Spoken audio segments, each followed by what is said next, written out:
Nous allons parler pour quelques minutes avec Philippe Vorbe. Bonjour. Bonjour Gaïa, bonjour à tout panel là, tous ceux qui là, je suppose qui joue, qui doit animer nous depuis hier soir, avec qualification ça, parce que côté jouer, qu'on pas jouer des pouces haïtiens, Haïti, Coupe du Monde, football, c'est pas qui marche ensemble. Alors, moi, vite, première impression. Donc, seconde après qualification, ça passe dans l'esprit, qui ça dit tête ou comment vivre moment ça ou même? Bon, faut me dire que nous senti qualification à venir depuis, me parler avec plusieurs hauts grades des football là, et me dédier ça, moi lumière. Moi lumière parce que nous senti une équipe, nous senti un homme, nous senti ces messieurs, bonne motivation. Et c'est ça qui est ingrédient essentiel pour qu'on coupe capable de gagner vraiment un minimum de succès. Et me sentir unis, me sentir fraternel, me sentir bagarreur, me sentir souterrain. Donc, malgré la défaite devant le Honduras qui sont accidents de parcours, et vous mettez toujours garder espoir. Et ça fait, moi, c'est crier, me crier. Et m'a caché lui, m'a dit ça parce que c'est un pile d'émotion qui date de 50 ans qui remontait à la surface. Avec un pile disparu, mon nom qui allait. Et toutes 74 là sont sous épopée merveilleuse qui menait, qui dirigeait tout le film. Et Paris, pas seulement, mais toute vie coéquipier mieux tout. Parce que jusqu'à présent, c'est dans le football. Il y a New York, il y a à Paris, il y a en Belgique, il y a là, il y a vivre, mais grâce à football là, avec football. Et football là, son point d'unité.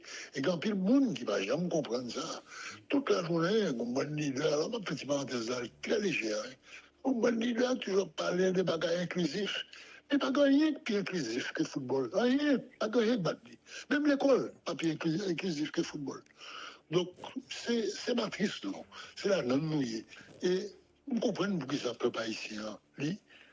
Il est enthousiasmé chaque fois qu'il a parlé de football. Chaque fois que c'est l'équipe nationale qui a joué, chaque fois que le bon victoire, il prend la oui, il fait la ra, il fait bonne madiga, il danse, il chantait. Oui, c'est ça, vivons. Nous aimons le football, nous vivons avec le football. Et l'innocent, donc, bon, c'était ça le premier sentiment. Mais, excusez-moi un petit moment d'émotion, mais chaque fois que je remontais, je ne me pas Et, bon, 52 ans après, c'est en pile. Et, qui ça me gagne? Qui m'explique que je dois reconnaître? Ce sont nos petits-enfants. Nous parlons de 80 ans. Si nous parlons de 80 ans, c'est monsieur qui a 25 ans. C'est petit, non? Donc, nous avons assisté le succès, la passation de pouvoir des grands-parents à leurs petits-enfants. Donc, on y a. Alors, c'est la meilleure idée. C'est eux qui parlent mener football haïtien à bon port. C'est eux qui parlent guider nous. C'est eux qui parlent émerger comme nouveaux dirigeants, comme nouveaux tout bagaille. Donc, c'est toute une nouvelle génération. C'est son renaissance. Et pour moi, c'est peut-être un grand signe. Un grand signe que Haïti parle de tout. Haïti pral renaître. Bon, mando avant nous allons regarder, on a dit période de 74 là avec ça qui sa différence yo teye mais à part ou même Philippe Vob qui vive moment ça 52 ans après donc ou vive Haïti qui pral encore dans au mondial combien d'années qui encore vivant là Ah, nous avons plusieurs, oui. oui. Nous pas tant les parler de eux parce que, bon, nous venons là, j'écoutais nous prend un peu le coup, nous avons un peu d'humilité, donc moi, dès qu'on a une chance, c'est la presse, nous sommes dans la presse, donc nous avons une espèce de visibilité que Yes. même peut-être que pas gagné. Bien vivre gentiment, Boston et Miami, et Fort Lauderdale, qui est Orlando, qui est à Paris, qui est au Canada. Donc, il y a là. Et Faucillon, et Tom Pouce, Pierre Bayonne, et bien Wilfried Louis, ou bien Eddie Antoine, ou bien Fito Plantin, ou bien William Piquant, ou bien Thio, ou bien Philippe Vaub, ou bien.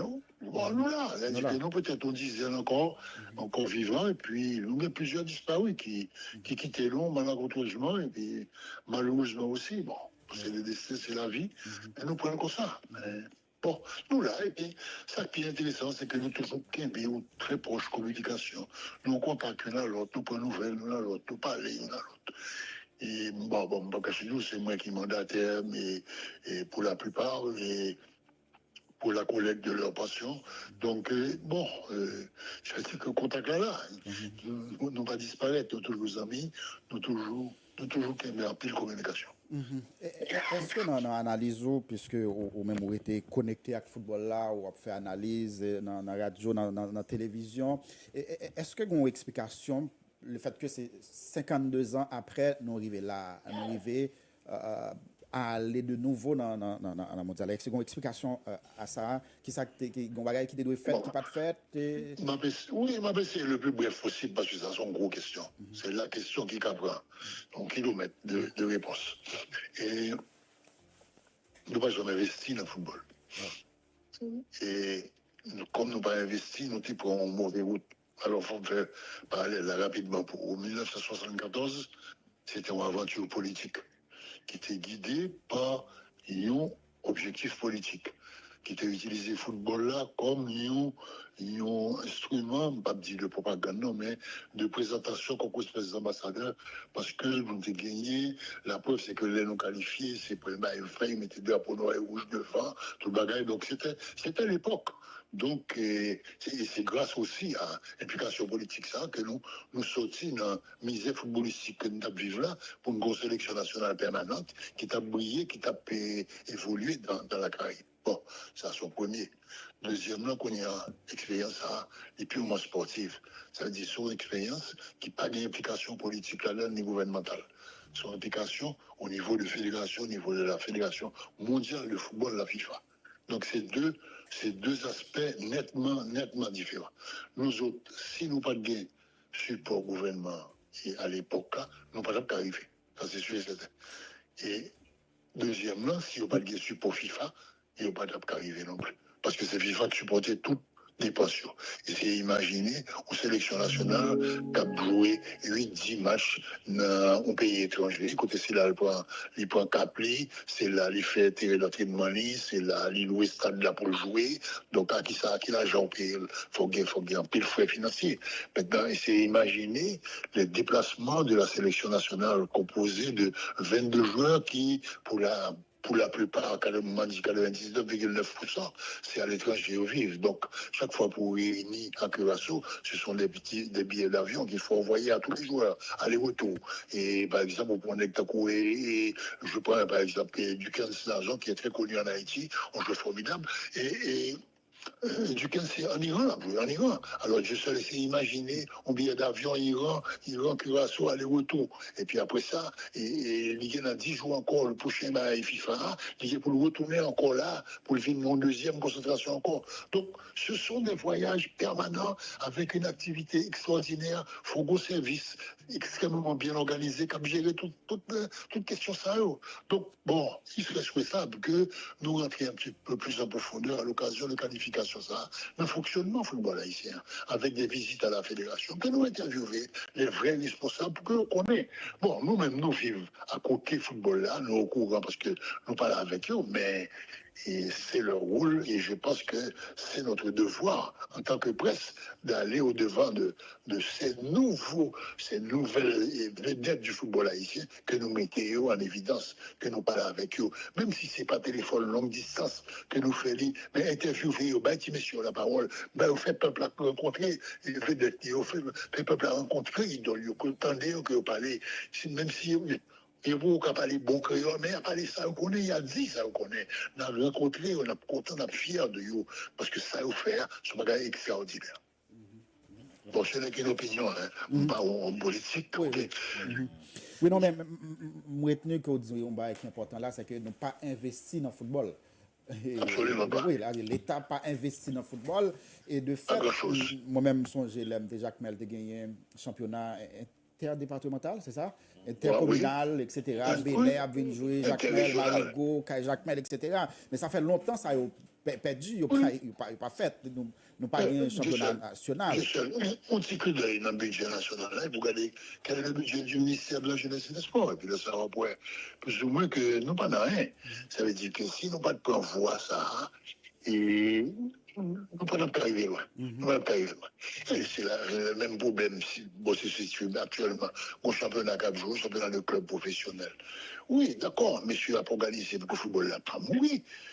Mais de quoi vivent les clubs? De quoi vivent les clubs? Pas de recette, pas de monde qui a un match. Bon, pas de stade depuis 5 ans.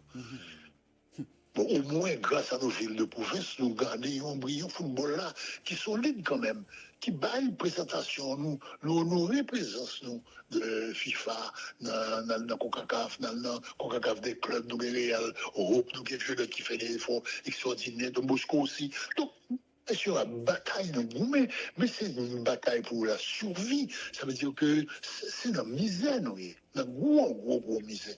Donc, bon, et c'est le mal courage de toute cette grande famille du football qui fait que nous existons, nous là toujours. C'est un grand combat. Et heureusement, il faut mettre en solidaire, les solides, et que les gars, tout le monde derrière, et puis surtout, les gars, peuple avec lui, qui adore le football. Parce que même si pas de football là ici, au moins autant de match Barcelone Real Madrid, autant depuis qu'il y a un qui bat un goal, autant est dans toutes les zones là, monde qui a brûlé, content, joie. C'est-à-dire que sans le football, que serait la vie du peuple haïtien? Bah, on est même. Alors, moi, j'entendais avec un peu l'attention et Philippe Vaub qui a décrit la réalité football par nous, hein, et en sélection nationale avec des joueurs qui ont monté, descendre et dans voyage, des bagages qui non seulement ont un peu de dépenses là-dedans, mais qui occasionnent un peu de fatigue, tout. Et nous pas de championnat la caille non, l'État pas investi dans le football, mais en dépit de tout, Grenadier nous yo rivé jouer qualification éliminatoire mondial là yo joué un billet qualification yo pas joué un grand match la caille yo pas joué un grand match devant public yo qualifié pour Coupe du monde dans condition ça Philippe Vaub et li veut dire qui ça pour même qui compte football qui compte ça football là mandé c'est toute la grandeur la magnitude de l'exploit. C'est là tout exploit sorti, c'est là toute grandeur de monsieur, c'est là toute force, c'est là tout baronné même. Et héroïsme qui gagne dans l'aventure ça. Parce que gagne là qui peut-être pas, yo quitté, c'est des diasporas, des banques de la diaspora, yo pas fait en Haïti, mais papa et maman d'origine haïtienne. Or, les nouveaux règlements de la FIFA permettent que sous d'origine, on doit jouer. Ou bien, par exemple, l'autre cas qui est présenté, mais faut-il pas mettre sous petit, le cas de Curaçao, qui c'est plus petit pays au monde qui n'a jamais participé donc dans Coupe du Monde et le qualifié. Il qualifié avec qui ça grâce à l'origine de ces joueurs qui sont ils vivent en Hollande, mais ils sont d'origine curaçaolaise.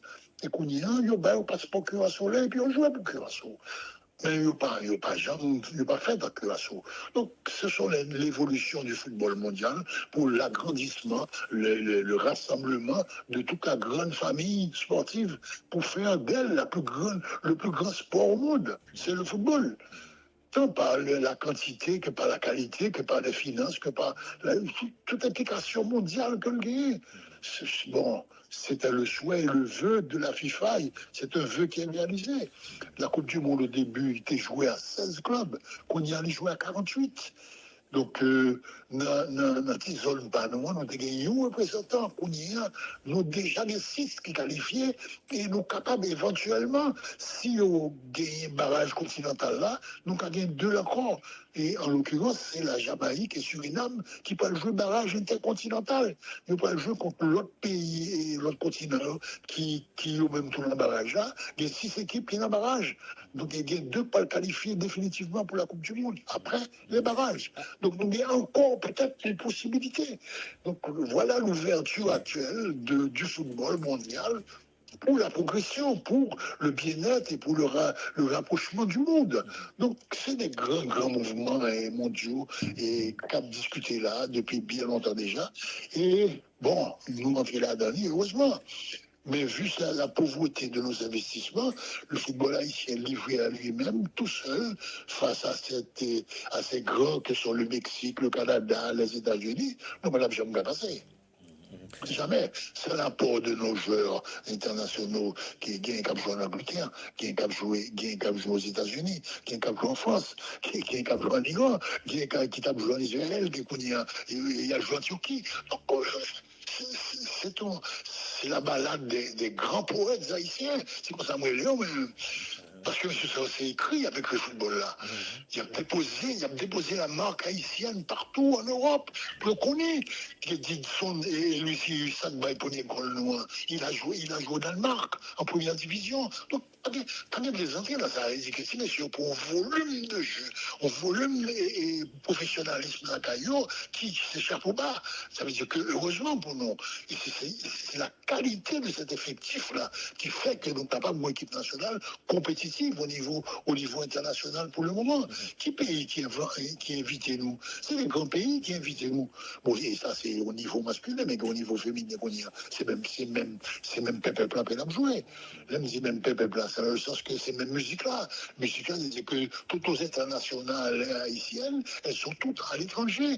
Il a joué aux États-Unis, il a joué en France, il a joué en Belgique. Ça veut dire qu'il y a une fréquentation mondiale, qui a l'Angleterre qu'on y a.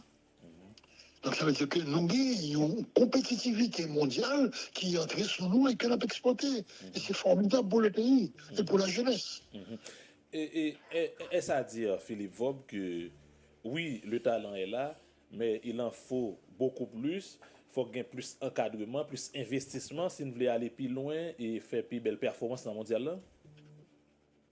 Oui et non. Bon, oui, dans le sens où plus ou gain talent, plus ou gain gros joueur, c'est plus équipe forte, sont logiques.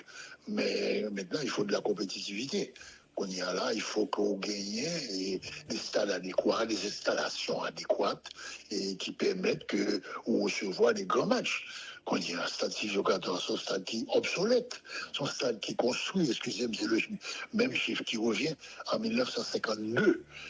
En 1952, le stade Silvio 14, ben là, il prend 3 réparations, il a essayé de bricoler les processus de ballon, agrandissement pour rendre même quelque chose de potable sur le plan international qui dit bon, il y a homologué ce stade, mais il n'est plus question de ça.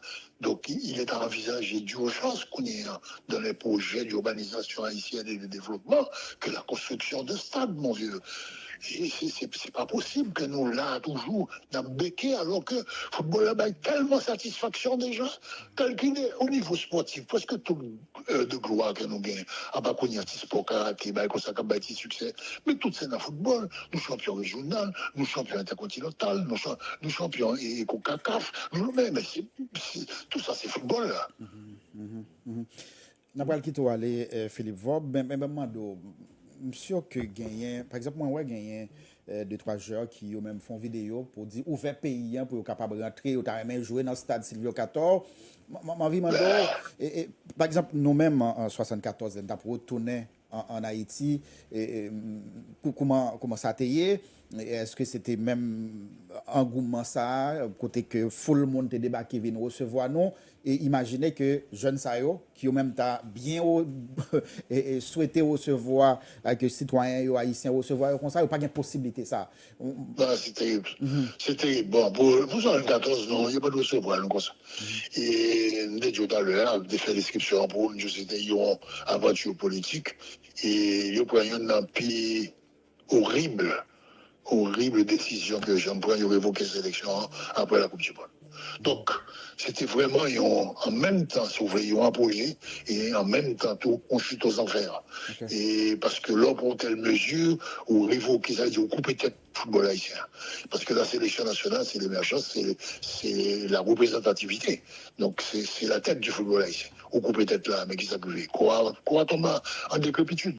Donc, nous prenons des années pour nous remonter le football haïtien, pour nous remettre les joueurs, dans les joueurs qui étaient abandonnés, ils sont obligés de nous retourner. Tout ça, ce sont des choses qui diminuent les capacités des joueurs. Parce que là, on fait 6, 7, 8 mois, on pas joué, mais pour recommencer, on recommence à zéro. Donc, oui, ça a été vraiment une très très mauvaise décision. Bon, malheureusement, personne n'a eu influence politique à l'époque pour expliquer ça. Et bon, heureusement que d'autres sont venus après et ont essayé de colmater. Et puis bon, nous repartis. Mais nous avons quand même pris un gros brick. Et bon, nous repartis, nous espérons que des bails comme ça ne vont jamais arriver encore. Et mais ça dit extrêmement juste. C'est quand même dommage que tu messieurs connaissent, ne pas débarquer là dans l'aéroport, le marigaté, et puis dans chercher eux, et puis nous monter en l'air, nous faire rencontrer le peuple haïtien, la joie qu'il y aura, les vrais, la vraie relation qui peut exister entre le peuple et ses représentants. On voit, parce que le type de football, ses représentants, non, c'est nous-mêmes qui le défendre. Très bien. Bon, Alors, c'est vraiment dommage. C'est vraiment c'est dommage. dommage. Gagné docteur Abel qui dit non. Félicitations à joueur, mais il faut parler tout, il faut dire deux mots pour entraîneur Minier, qui c'est entraîneur sélection, parce que nous souvent oublié entraîneur, mais nous songeons, Bon. sauf les pas dit. Ça va permettre de faire une critique parce que ça a été pour moi ignoble. D'abord, il faut me dire ça, dans les réseaux sociaux, bon, naturellement, il y a le pour et il y a le contre. Mais le contre se manifeste beaucoup trop rapidement, beaucoup trop facilement. Il suffit que Haïti fait il ne faut pas les critiques les plus violentes, les plus méchantes, les baves les plus pires, ça bat sur l'équipe nationale haïtienne. Je ne comprends pas ça. Je ne comprends pas ça. Ce n'est pas parce que l'équipe du Honduras bat, non, à la régulière, ok, nous avons fait un mauvais match. Pour que vous jouiez nos hégémonies. C'est pas possible. Ils ont tellement tout dobé sur le dos de notre avançante Pierrot et ensuite du gardien qui s'appelle Placide, qui est un héros, qui est un phénomène, qui est vraiment extraordinaire. Son chantier, lui, quand il y a un gardien comme ça. Et puis, pour le prochain match, la qualification a commencé vraiment à partir du match contre Costa Rica. Nous battons Costa Rica 1-0. Et qui est-ce qui sont les héros de ce match? C'est Pierrot et c'est Placide. Placide dans les buts qui a enlevé au moins 6 ou 7 ballons extrêmement dangereux. Et Pierrot qui a été le marqueur, celui qui a marqué le but. Donc, on parle pour qui ça? Pour que nous perdions 100 fois, nous, parce que nous ne pouvons pas analyser, nous ne pouvons pas comprendre. Oui, capable toujours une critique, mais j'en dis là, critique. Voilà. Voilà, c'est la critique est nécessaire. Ils ont retiré toute valeur, tout ça, j'aurais été fait avant. Voilà. Voilà. Donc, tu me sais ça, c'est des worriers parce que ils ont traversé toutes les turbulences, ils ont mis toutes sans foi, ils ont mis toutes les lucidités, et c'est à la régulière qu'ils ont gagné. Donc, la qualification d'Haïti n'est pas volée. La qualification d'Haïti est méritée. C'est sur le terrain qu'ils ont gagné. Donc, ça, personne ne va retirer la main, messieurs. Et bon, je ne gloire pour eux seulement, mais honneur pour eux parce que c'est que depuis longtemps, on attend, et c'est eux-mêmes qui réalisent après un pile sacrifice. Et puis, il faut qu'on note spécial pour la Fédération haïtienne de football qui a géré tout le bagage au Cap fait là. Parce que le football a changé. Longtemps, on a un siège fédération qui est en Haïti, et puis bon, l'équipe a venir, ou à chercher, ou à recevoir. Là, il faut gérer le déplacement 28-30 monde. Il faut gérer l'équipe internationale, il faut gérer logement, il faut gérer tout. C'est du boulot, c'est du travail. Et la fédération s'est démerdée comme un baron qui ça, pour que réaliser ça. Donc, il faut faire compliment au comité de gestion, compliment au corps des entraîneurs, au staff technique qui gère l'équipe nationale, ensuite aux joueurs de football, enfin les premiers qui sur le terrain ont gagné cette sélection. Et après, on remercie aussi le public de la diaspora qui a accepté de faire le voyage pour aller nous remplacer. Parce que empêcher nous gagner un petit monsieur avec nous dans ce stade-là. Mais il fallait quand même un support. Il était qui ça peut-être, pas qu'on investit, mais à 1000, 2000 peut-être, sur l'image, ou à estimation par où, j'ai l'impression, mais 2000 personnes qui descendent, c'est déjà quand même beaucoup. Qu'à les visiter, qu'à les mettre des drapeaux en évidence, qu'à les chanter une nationale là, dans la place, nous. Voilà. Oui, alors, on a parlé là avec Philippe Vob, où jouer éliminatoire et Coupe du Monde pour Haïti déjà, ou jouer mondial pour Haïti déjà, ou garder petit monsieur Sayo qui joue éliminatoire et qui est qualifié, sous ta bayon conseil, il y a toujours des expériences dans la tête, sous ta bayon expérience, ça qui détermination, qui sentiment, comment vous aborder mondial 2026 là? Qui sont à dire, Philippe Vaub? Bon, le football est une affaire technique. Nous autres, nous aimons symbiose nationale là, nous mélanger tout le bagage ensemble. Nous, tant qu'aux Brésiliens, nous sommes des peuples indigènes, nous gagnons vraiment la carrière, nous sommes particuliers, avec une façon particulière de voir la vie. Donc, nous mêlons toute activité, nous, en même temps, nous mêlons la religion, nous mêlons la politique, nous mêlons même la couleur, nous mêlons tout le bagage en même temps parce que nous sommes des peuples entiers, nous sommes des gens entiers, la carrière, nous, c'est un et indivisible. C'est-à-dire, le football est une affaire technique. Il peut aller à un grand niveau international. Et je me suis posé de même, le plus qu'on ça va, c'est moi, parce que c'est là où je joue. Moi, je ne jouer là, c'est en Haïti que je joue. Donc, je connais que le football là, c'est souterrain pour le jouer. C'est dans la discipline, c'est dans l'union, c'est dans le travail. C'est pas la qualification de la Coupe du Monde n'est pas une fin en soi. Il n'est pas fini. Son commencement, son début lié. D'abord, sont plus liés pour carrière, parce que la beauté pour eux, ont vertu côté le monde entier par le ouais au cap jouer le monde entier par le comme il peut le recevoir et en pile honneur, il peut le recevoir en pile presse qui peut faire reportage sur eux, qui peut venir examiner, qui peut venir filmer. Donc, si ils parlent sur le devant de la scène, donc ils peuvent le propulser souvent en avant leur carrière, qu'après on petit boost avec eux. Et comme ce sont des footballeurs professionnels, le plus important pour eux, c'est leur carrière. Donc il faut qu'ils aillent. Et ça, c'est une étape importante. Maintenant, il va y avoir le tirage au sort. Nous allons voir contre qui peut pas tomber. Et certainement, dans le tirage au sort, dans le groupe, il va y avoir 2 ou 3 monstres sur lesquels il va tomber. Quand au Haïti, là, nous, il vient en 74, nous tombons sur 3 monstres. Nous tombons sur l'Allemagne, nous pas l'Allemagne, nous tombons sur l'Argentine, l'Italie avec la Pologne. C'est 3 monstres. Donc il faut beaucoup de courage, beaucoup d'union, beaucoup de solidarité et beaucoup de haine et puis beaucoup de volonté pour affronter ces géants-là. Donc c'est ce qui va se passer là maintenant. Donc oubliez cette qualification, nous pas jouer contre Nicaragua. Quand il y a Haïti qui a tombé dans un groupe, c'est Brésil, l'Angleterre avec l'Argentine. C'est monde ça devant nous. Donc c'est une autre préparation, c'est un autre jeu et nous maintenant trop contents pour nous ouais, si monsieur Cap jouer comme ça, mais pour eux ça va être un gros challenge et c'est tant mieux parce que ça va les faire encore progresser. Donc, de toute façon, ce bagage qui est extrêmement positif. Moi, j'ai beaucoup appris de la Coupe du Monde 1974, de ses valeurs. L'expérience a été positive pour moi jusqu'à présent. Me tirer conséquences de ça, me tirer profit de ça et vraiment, c'est une chance inouïe que j'ai gagné dans la vie. Et je suis content pour eux. Et je suis content pour eux, me féliciter, m'envie de dire que je suis fier de eux. Et quand je ne parle avec eux, je ne vais jamais rencontrer. Non. Et c'est l'un des grands paradoxes du football haïtien. Voilà que nous avons plusieurs promotions, nous ne pas jamais rencontrer l'autre. Parce que socialement, nos responsables n'ont jamais rien organisé pour que nos générations se rencontrent.